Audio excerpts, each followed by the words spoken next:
Okay, hello everybody. My name is Torre Bay, and this lesson right here is about the Celtic holiday known as Samhain. In English, Samhain is called Halloween. Okay, so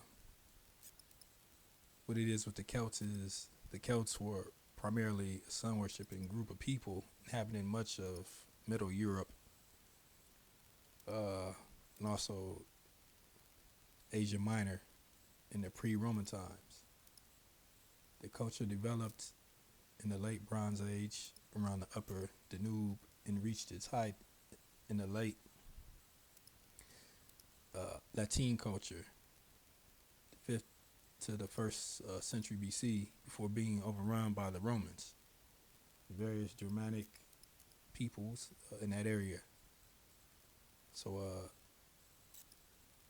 a Celt is a native to any of the nations or regions in which Celtic languages were spoken. So, the name Celt comes from the Latin Celte and from the Greek Keltoi. The French later called them Briton, but you can find the Britons in France today. They're excluded in their own little area.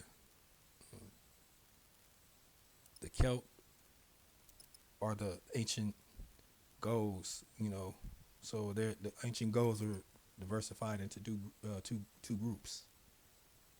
So you have the Gaels, who are the Irish, Scottish, and the Manx. Then you have the Brythonic Celts, which were the Welsh, Cornish, and Britons. Okay, so what it is at that time, for instance, the Greeks and Romans, they uh, they had to deal with the Celts as well. As I said before, the Greeks called them Keltoi, the Romans called them Celte, and also they called them Galli. So the word is more than likely as a derivation of the Celtic guilt. Guilt means secret, hidden, and covered. As you know, they're known for wearing that national dress, the kilt. Uh, Also, the Greek geographer and historian whose name was Strabo, born in the Greek city of Amasia in the district of Pontus around between 64 and 63 BC, and he died in 2380. He had this to say about the Celts: the whole race is fanatical, fond of warfare. They are vociferous, and act on impulse. When they are upmost, they immediately gather together in groups to urge into warfare without the slightest preparation or reflection. They are therefore quite easily deceived and overpowered. So apparently they had bad temper. Uh, the Gauls, Britons, Irish, and Galatians were all Celtic people. All right. So some of their gods, the Celtic god and goddesses, were named Dagda, who was all powerful, fertile, protective, good at things, but sometimes characterized in comical ways too, with a ill-fitting pants, embracing actions, etc. Then you had Morrigan, Dagda's consort, could change into a crow or raven and gloat over the blood of enemies. Then you had Lugh, I believe spelled Lugh, Lugh, the Shining One, god of sun and light, skilled in arts and crafts. Then you had Bridget, goddess of fire, fertility, poetry. became Saint Bridget in Catholic tradition. Then you had Tyrannus, thunder god, wanted sacrifices. So he was a thunder god that wanted you to sacrifice to him. Then you had Maeve Madab, legendary queen of the province of Connacht, personifying fertility, serenity, and power. She took various lovers, had a squirrel and a bird on her shoulders, and could reduce the strength of men just by her presence. You also had Cuchulainn, strong and cunning legendary hero of Ulster, who was the leader of the Red Branch Knights, son of Lug. You have Tuatha the Danann, mythical race inhabiting Ireland before the Gauls, which were the Celts, came. Descendants of Danu, they defeated the Fomorians, which were monsters, but were later defeated by the Gauls. They agreed to live underground. So those are some of their little strange gods.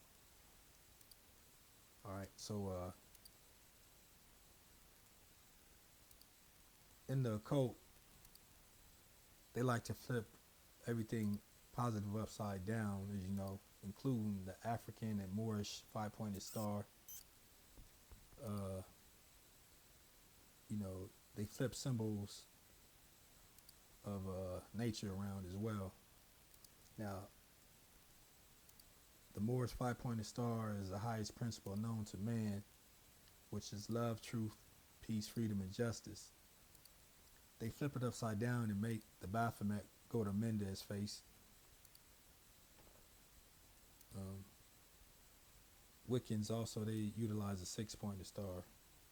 The six-pointed star is the highest symbol in the occult, actually. These Wiccans, they have covens everywhere in a lot of different countries. Okay, so even they have covens in mainstream society right in your face, and you wouldn't even realize it. They're in every walks of life. They could be a doctor, might be a police officer. You know, they could be a school teacher, they could be anybody. You wouldn't know because they look normal. All right, so also they have human sacrifices all throughout the year. December 21st is Yule. February 1st is Imbolg. March 21st is Astora. May 1st is Beltane. June 21st is Letha. August 1st is Lugnasad, which the Lug is one of their gods. So August 1st is Lugnasad. September 21st is Mabon. These holidays are named after their gods. So October 31st is the last day of the year dealing with Celtic culture. All right, see what it is. Witchcraft is rebellion against Allah, which Allah is God in the English language. Okay, Jesus wasn't born in December.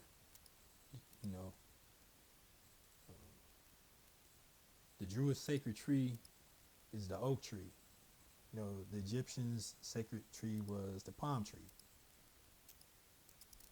You know, the origin of the mistletoe as well is a fertility symbol. It's a fertility plant. You know, which you know is used during Christmas.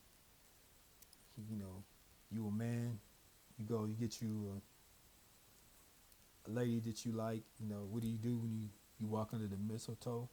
You kiss. That's why you kiss under the mistletoe. You know, it's a fertility thing. That plant alone is a fertility symbol. So, you know, these holidays are created by Satan. You know, and this is due to the, you know, through the fear of people, you know, in their own rebellious nature, you know, and misunderstanding the common sense, really. It's due to the wickedness of the lower animal mind state, which is prominent in the society. All right, so the word witch is derived from Anglo-Saxon word wit. Wit meaning wise. Witches worship elements of nature. They cast spells and practice magic. They also tend to worship a stag god, meaning a deity that is pictured with horns, coming out the top of the head, like Gramunus and Baphomet, go to Mendez. So, stag gods, they have like goat horns, moose horns, even horns like a ram. That's a stag god. Now, the Druids were a religious order, high priesthood of the Celtic people. Druid means knowing the oak tree. And the Druids had a rule over religious functions and political power over the Celtics. So the Druids were part of choosing new kings and were part of Celtic military during wars. The Druids exercise and teach magic and Celtic religious practices to the people. The study of planet, stars, and astrology, astrological seasons, and whatnot all came up under the Druids. The sacred oak grove located in the deepest forest was the focal point. They would worship various aspects of nature like the sky, trees, places that had abundance of water, and mountains. The Celts worship animals as well. They also sacrifice animals like bulls, cows, wild boars, and others. The fact that they sacrifice humans like animals shocked the whole Roman Empire at the time, and the Greeks and Romans historians recorded the atrocities of the Celts. For instance, Maypole is the fertility ritual that is practiced in North America and Europe in modern times today. Sundance is performed around the bonfire, and human sacrifice was performed to appease the sun. So the sun would shine after the winter season. Because Europe is a cold place. So prisoners of war taken, in battle, murderers, criminals, and individuals who like to steal, they were sacrificed. That's how they did it. And depending on the situation, people were sacrificed. They would build what is called in English wicker man. They would build the wicker man. They would take straw and different a substance called wicker. This like straw, but it's very strong, real strong like wood. And then they would place the captured people inside of the wicker man, along with some vegetables, maybe some wheat, and other various animals, and then they would set it on fire. It would be locked up, and they couldn't get out. They just would set it on fire. So all Halloween is sawein. The Roman Emperor Constantine declared Christianity the lawful religion of the Roman Empire. This was around the 14th century AD. The masses didn't want to be Christian, so the head henchman of the Roman Catholic, Roman Catholic Church went to war with any nation making any tribe or nation making trouble with them, or not adhering to what they wanted to decree. So they made sure everyone, they went on a campaign, they made sure everyone in Europe converted to the Catholic religion, basically. you know, but basically the Celtic people had a problem uh, with that because that's not their culture. Judaism is the Celtic people's culture. So the Roman Catholic, chose to join the Judaism Celt practices and holidays to the Roman Catholic, uh, religious rites and ceremonies. But they did change names. This helped the Celts, to keep Samhain and Beltane, and also other practices that are not really mainstream that they keep on the low. So Halloween was brought to North America in the 1900s by Irish and Scottish immigrants. All right, so the devil was believed to materialize or appear as witches' Sabbath. So the witches' Sabbath is their special day. That's their special day where they call up Satan. So on a witch's Sabbath, the devil, they would chant, they would call up Satan himself, but they called him sawein. So he would materialize as either an ox, a dog, or last but not least, even a black cat. This is the Celts, the origin of the symbolism of the cat during Halloween. And that's where the superstition comes about, that with the black cat. So the jack-o'-lantern being from a marsh gas area where gas, there was a place in some areas in Ireland where gas would mix in with different toxins from rotten trees and plants and stuff, and they would kind of have like a combustion thing going on that would cause light, like sparks. So it would be like flickering lights and everything like that from the gases mixing in. So this is this is what believed to be sinners. They believed the lights to be sinners who had died and were walking the earth forever. So the origin of fairies and goblins are the same. The name goblin was attributed to a tribe of very small people who had dark skin. So the goblins and the leprechauns are the same. So the leprechauns lived in various parts of the British Isles and in Europe. So gnomes and goblins are the same. And then they also supposedly lived in caves, had abundant amounts of treasure and gold. So apparently the Celts defeated the goblins after hunting the goblins down. So brownies, elves, gnomes, all goblins. And also the bat in Halloween comes from Celts setting bonfires ablaze at night, and insects are naturally drawn to light at night, at nighttime. So, for instance, if you had gnats in your house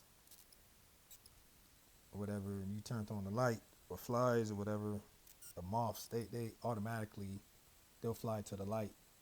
This is something that, happens naturally. They're drawn to light.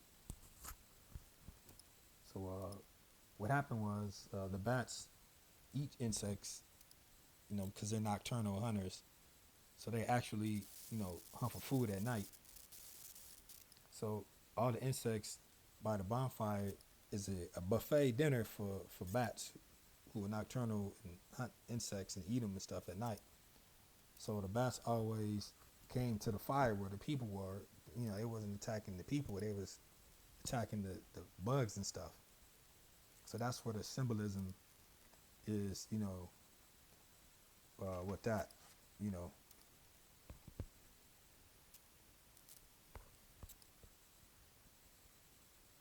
So the Celts, they sacrifice people.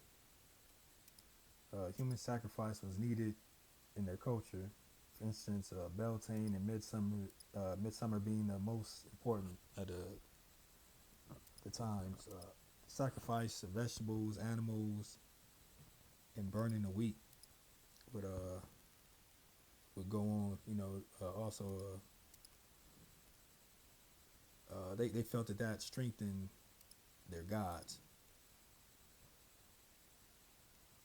They would even chop up victims and sprinkle blood over the land. As they would just cut bodies up, body portions, and spread it all over the various parts of whatever land they were in, as to fertilize the land with the body and blood.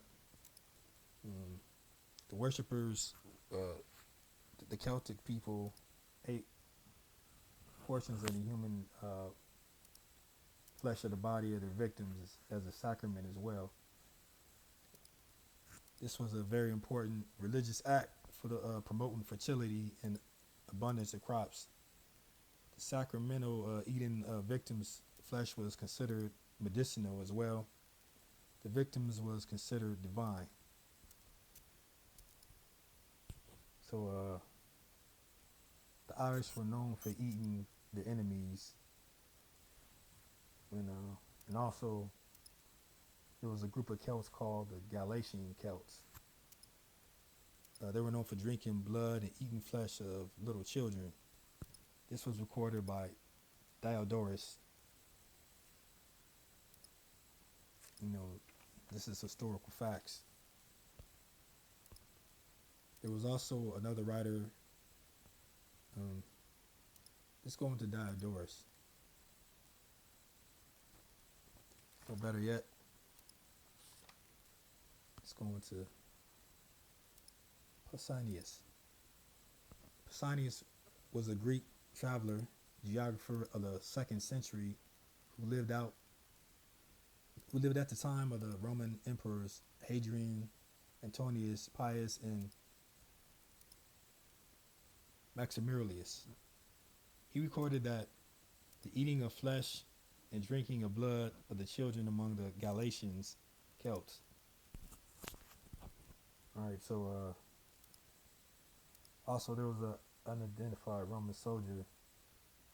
They recorded his words. He said, "A Celtic woman is often the equal of the Roman in hand-to-hand combat. She is as beautiful as strong. Her body is comely but fierce. The physique of our Roman women pale in comparison." Also, Diodorus Siculus also stated, "The women of the Gauls are not only like men in their great stature, but they are a match for them in courage as well." Okay, so also we have by Diodorus Siculus. Diodorus Siculus' description of the Gaul, written about the year 44 BC.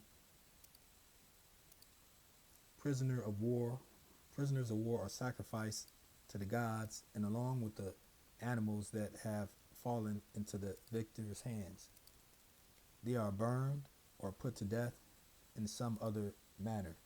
The Gauls followed the same custom during Caesar's Great War between the years 58 and 61 BC. After recording the fact that they had a god identical in his opinion with the Roman god Mars, Caesar continues,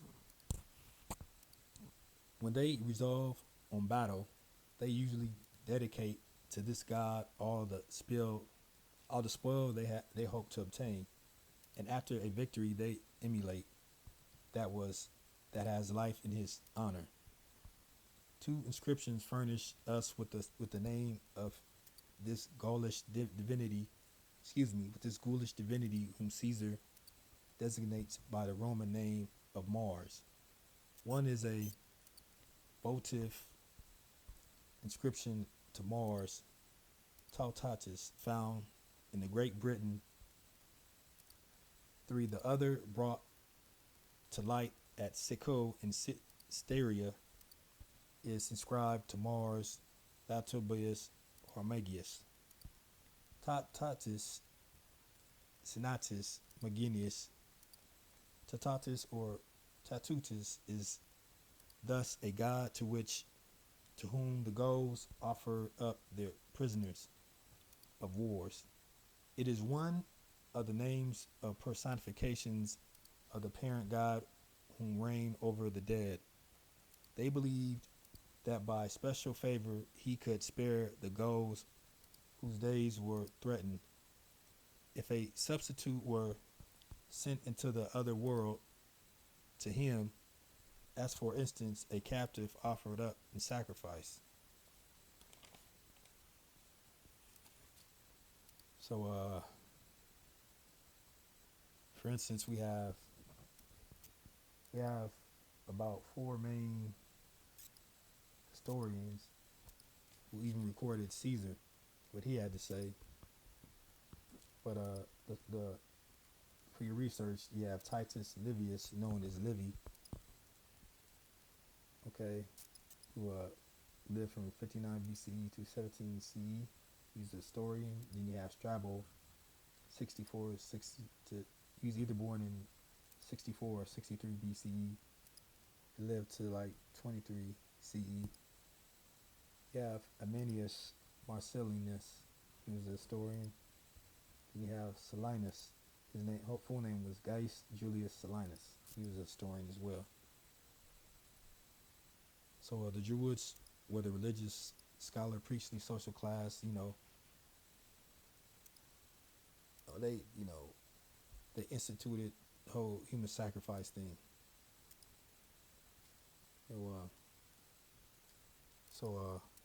According to Strabo,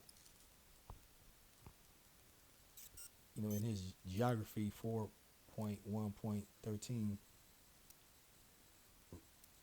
the Romans put a stop to both of these customs and to the customs and to the ones connected with the sacrifice and divination, as they were in conflict with our own ways. For example, they would strike a man who had been consecrated for sacrifice in the back with a sword and make prophecies based on his death, spasms, and they would not sacrifice without the presence of the Druids. Other kinds of human sacrifices have been reported as well. Some men they would shoot dead with arrows and impale in the temples, or they would construct a huge figure of straw and wood and have thrown cattle and all manner of wild animals and humans into it. They would make a burnt offering of the whole thing. So that's your wicker man again. That's something ancient. They would sacrifice humans, animals. They would put vegetables, wheat, and other foods in there and burn it. Okay. According to Julius Caesar, of his writing of C15 March 44 BCE by Debello Gallico in his page 16. All the people of Gaul are completely devoted to religion, and for this reason, those who are greatly affected by diseases and in the dangers of battle either sacrifice human victims or vow to do so, using the Druids as administrators to these sacrifices, since it is judged that unless for a man's life is given back, the will of the immortal gods cannot be placated. In public affairs, they have instituted the same kind of sacrifice. Others have effigies of great size interwoven with twigs, the limbs of which are filled up with living people which are set on fire from below. And the people are deprived of life. Surrounded by flames, it is judged that the punishment of those who participated in theft or brigandage or other crimes are more pleasing to the immortal gods. But when the supplies of this kind fail, they even go so low as to inflict punishment on the innocent. It's translated by Ann Leah and Koch and Carey, 1955, page 22. So these were sick people.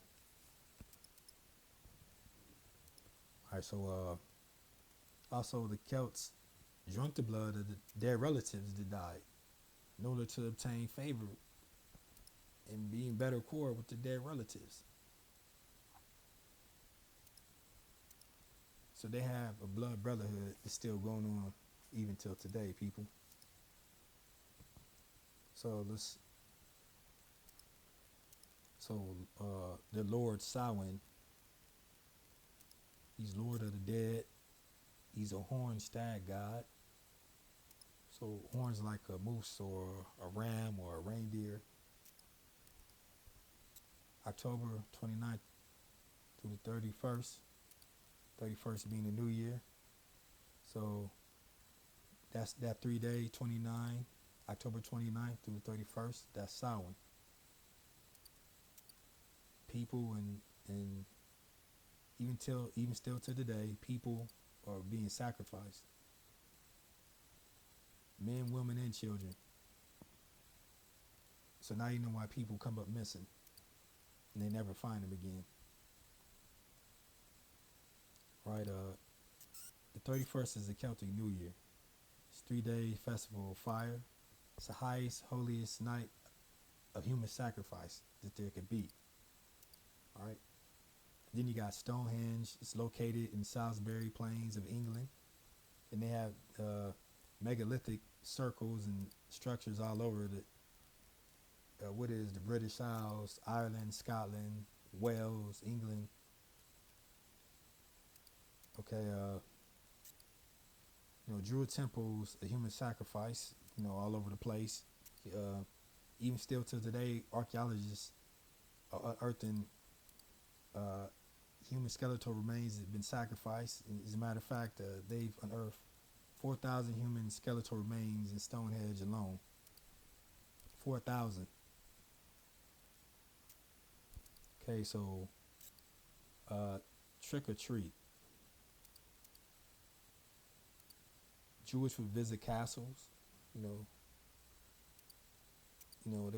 would visit kings, dukes, lords, and other type of people. They would come to their door, in search of human victims, a choice to be sacrificed to Samhain, the Lord of the dead. Treat, if human offer was not given, then a jack-o'-lantern will be left for you. Hollowed out. It will be a hollowed out squash because they didn't use pumpkins in that area. They used pumpkins here in the Americas. In the British Isles, they use big squashes. But if you didn't give them a treat, which would be a human sacrifice, whether it's a criminal, a royal family member, a serf, which means a servant or slave, or somebody even royal, it didn't matter to them. They wanted somebody to sacrifice. If you didn't give them the treat, they would give you the trick, which is a jack-o'-lantern, which was a squash that they carved a face in, a wickedest face you could imagine. They had skills. They carved it in that squash and put spells over it. And what they would do is they would carve the evilest face they could put on there of an evil spirit. Then they would take the squash and fill it with human fat that they had cut out of certain victims that they chose.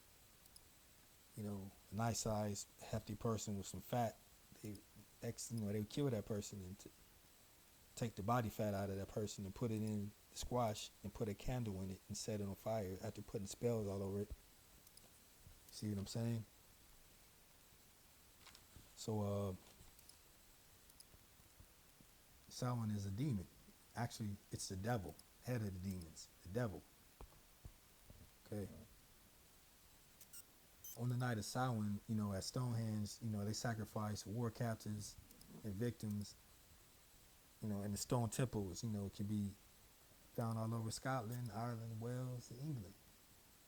All these temples were, you know, observatories for stars, you know, for them to tell time and the seasons. That's what they are.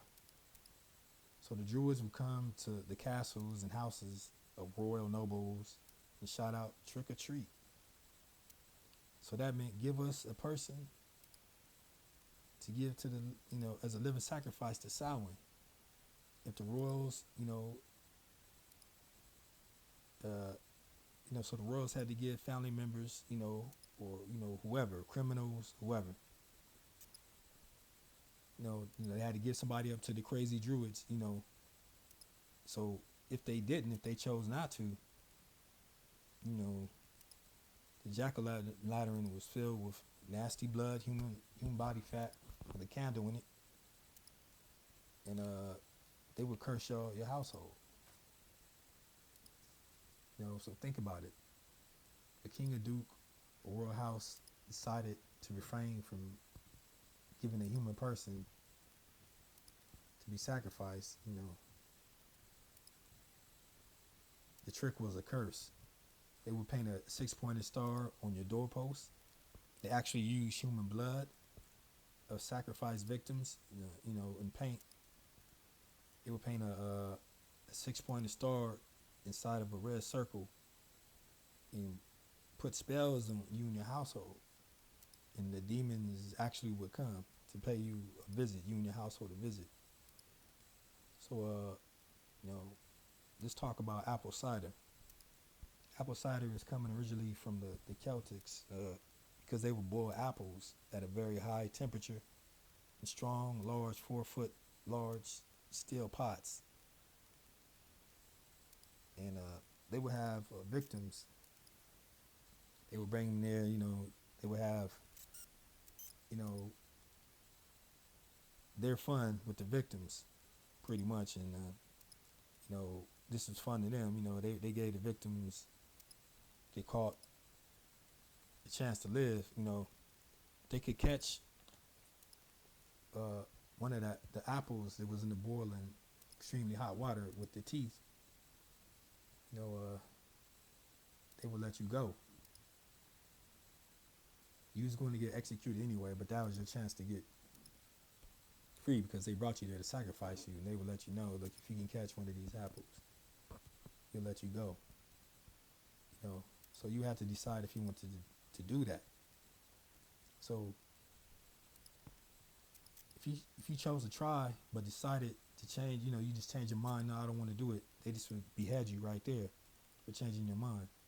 So, you know, if you decided to try because you wanted to live and, you know, you caught the apple between your teeth, the Druids, you know, they would, you know, the Celtic people, they would stay truthful to the word, you know, and set you free, you know.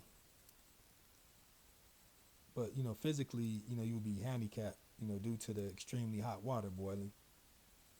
You know, your face, neck, ears, eye sockets, nostrils, they would melt, you know, it would melt your flesh. You know, so you would be messed up. Your family wouldn't recognize you, that's for sure. This was normal activity to them, you know. They've been practicing this for thousands of years. You know, and I remember most holidays go back to supposedly Nimrod, Tammuz, and Semiramis. I'm going to cut the Trinity out. Just cut the Trinity out of the picture. It goes back to Satan. Satan's offspring just doing this.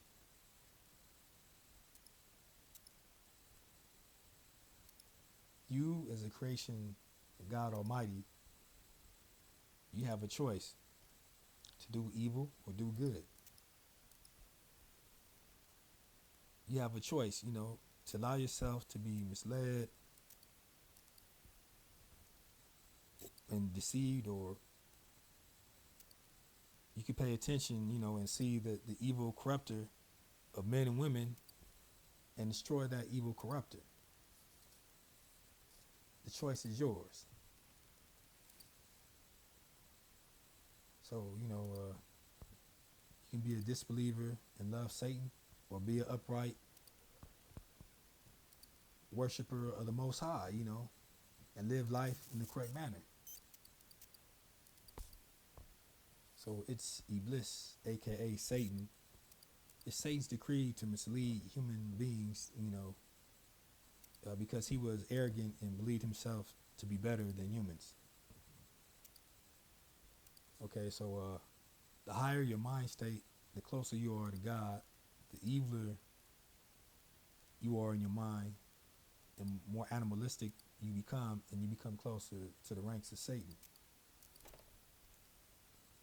So you can become a demonic animal like the Druids and Celts, the ancient times, and in modern times as well, because they revived all these ancient Druid, Celtic, and Anglo-Saxon, English, Wiccan religious rites and culture, and they're practicing it at an all-time rate.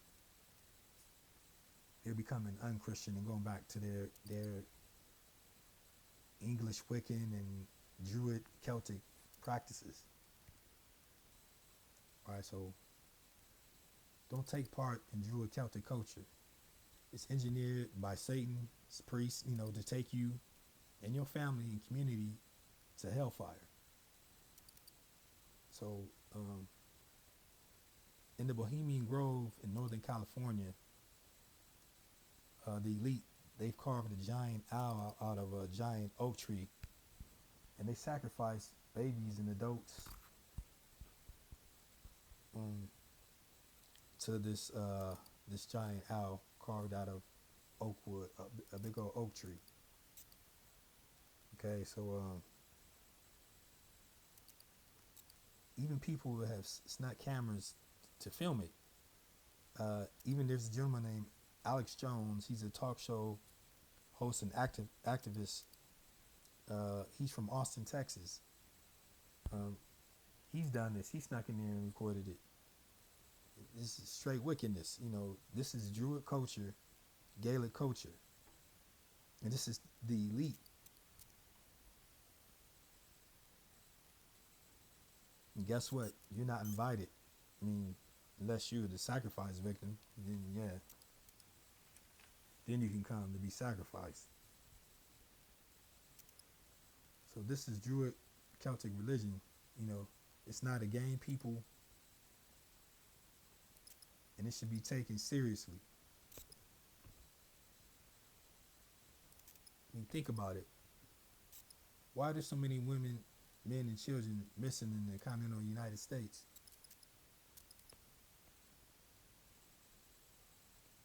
Beltane is supposed to be Bel from the Holy Bible, King James Version, of course.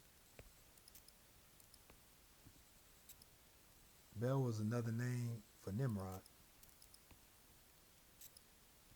who was Sargon. Okay, so in the Bible, heathens sacrifice humans, whether war captives, women, children, little babies.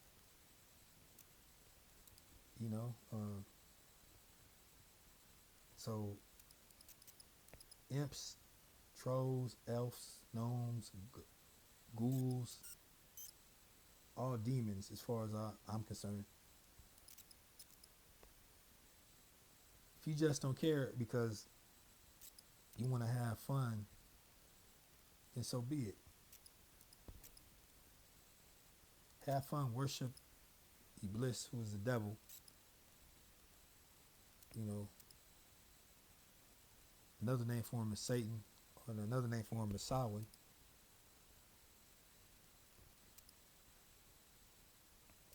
You know, if you have any common sense, you know, you shouldn't take any part of heathen Jewish traditions.